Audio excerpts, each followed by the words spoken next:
So now Luke McCaffrey, 1 TD passing, 6 picks. He got a shot after Adrian Martinez was sent to the sidelines, but it didn't last long for him. Kade Warner, who saw his playing time diminish recently, had just 5 catches this year, 30 in his career, and Will Farniok. Yeah. Obviously the big one is Luke McCaffrey. And then, when you touch on the other two guys, Kade Warner, like you said, he kind of saw his playing time get diminished there towards the end of the year. He only had 12 snaps, I believe, in the last 3 games after starting the first 4 games. So he saw the writing on the wall a little bit. And, he's a senior and he wants to go play somewhere. He wants to go spend his last year somewhere where he's going to get some snaps in. So you can't fault him for that. And, kind of same thing with Will Farniok. He's been a backup center and probably was always going to be a backup center. So, he's still got a few years left. So he wanted to move on somewhere else, and especially with his older brother, Matt, putting his name in for the NFL draft. So, you lose 3 more guys today, and obviously, everybody's talking about Luke McCaffrey and the McCaffrey family obviously is, one of those blue bloods of college football and pro football. And you don't want to be a backup. If your last name is McCaffrey, you're not in it to be, the number 2 guy. You want to be the number 1 guy. And, you saw Luke's, after playing pretty decent and then, losing his starting job and Adrian Martinez coming back in and playing really well the last 3 or 4 ball games, not throwing a pick and kind of reestablishing himself. You saw the writing on the wall. One way or the other, it was going to be one or the other of them that were going to stay here. So it's not a big surprise. We've kind of known about this behind closed doors for probably since the season started, since the COVID all broke out. And, if it wasn't for this COVID year, he might have been gone a little bit sooner. And you mentioned Dylan, his older brother, who he put his name into the portal actually before the season started, when he didn't get starting nod there at Michigan either. So he's been, he put his name in way back when.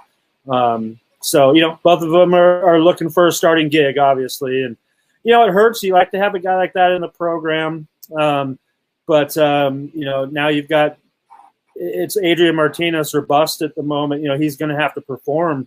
He's going into his 4th year now as a starting quarterback. So it's time to shine. And, so Nebraska's going to be 100% behind him. And hopefully with some of the pieces that they've been adding here lately, some of the weapons that want to get established here, that he can turn into, a consistent quarterback and that guy that we've been waiting for to break out, since kind of taking the nation by shock his freshman year and, becoming a Heisman candidate going into his sophomore season.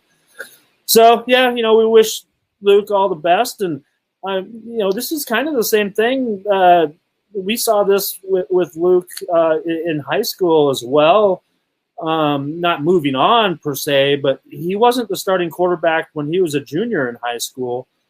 And, they had somebody else starting and they lost the state championship and they kind of cost the head coach his job. And then Ed McCaffrey took over the head coaching job Luke's senior season and they won the state title.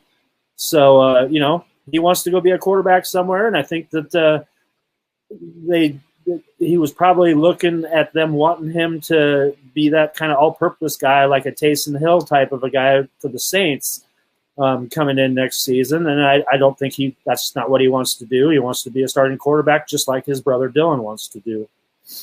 Now with Dylan, correct me if I'm wrong, and this really doesn't matter. It all shakes out in the wash the same way. But Dylan opted out for this season, and then he announced the transfer portal decision just in the last week, right? No, I thought he jumped in. I mean, okay. he because they had a battle there for the starting job going into the season, and Harbaugh named, I'm not sure what their starters. Joe Milton. Yep. Yeah. So yeah, he put it in then. So okay. Yeah. All right. So, man, this transfer portal just has to be an added headache for these head coaches in trying to maintain roster because you've got just they're playing a shell game as it is, just with the scholarships and with the roster and trying to keep a certain number. I'm sure every college football coach has a number at each position that they pretty much want to hit. We want 11 offensive linemen and 4 quarterbacks or whatever the numbers are at each position. And then I guess the only thing that seems would make sense, would shake out in their favor, would be you're not going to have 5 linebackers leave, because once you have a couple leave, then the guys that are staying think, okay, well, we've got a better shot at starting, so we'll stay. So it tends to shake itself out to a certain extent, but still, in terms of roster management, this has just added another layer of things to work through. It's changed college football. You don't just, it doesn't affect Nebraska. It affects everybody. Northwestern lost a ton of guys to the transfer portal. And that's a team that just played for a Big Ten title. So it's not just about the winning and losing. It's all about playing time these days. And, when you get the opportunity, especially in a free year like this, when you can go and transfer without having to sit out a year and, immediate playing time somewhere else, it's hard to say no to that. And, it's puts coaching staffs in a bind. And I think you kind of see people might ask, why did Luke McCaffrey wait until today to announce that he is transferring? That's because the semester just started yesterday. And so he will remain on scholarship and on stipend for this semester here at Nebraska. And then he's free and clear to join whatever school he's going to go join, for the summer semester. So, yeah, you kind of see these guys, they know the ins and outs of this too, and it's like free agency right now. And you see, you lose guys, but, you gain guys too. Nebraska's still, when you look at the big loss here, it's Wan'Dale Robinson, obviously. You hate to lose a guy like Luke McCaffrey. And you look at, going into the season, before the COVID hits, you're looking at your quarterback room as a loaded room right now. You've got Adrian Martinez, you've got Luke McCaffrey, you've got Noah Vedral, and you've got Logan Smothers. And you're looking pretty. But you're also wondering how you're going to keep everybody happy. So now all of a sudden, Noah Vedral leaves for Rutgers. Now Luke McCaffrey's transferring out, and you've got Adrian Martinez, and you've got a Logan Smothers, who's a 4-star from the state of Alabama, and after that you've got 3 walk-ons, all from the state of Nebraska.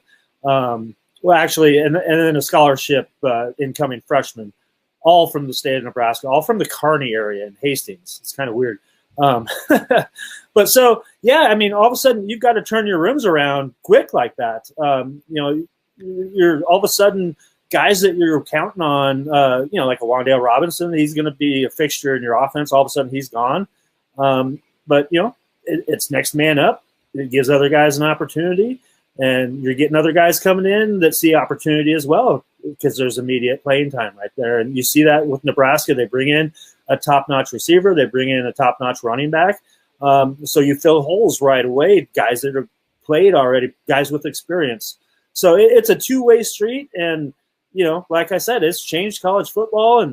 And who knows, how long is this going to last? And are they going to start capping this thing off again? I don't know. But, you got to feel for coaching staffs and just how much of a scramble mode that this puts them into. National Signing Day is only a week away.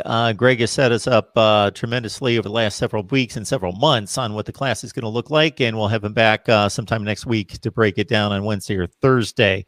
Husker Online, Rivals, it's the industry standard. Please join Greg and the rest of the staff over there. Greg, we appreciate you stopping by.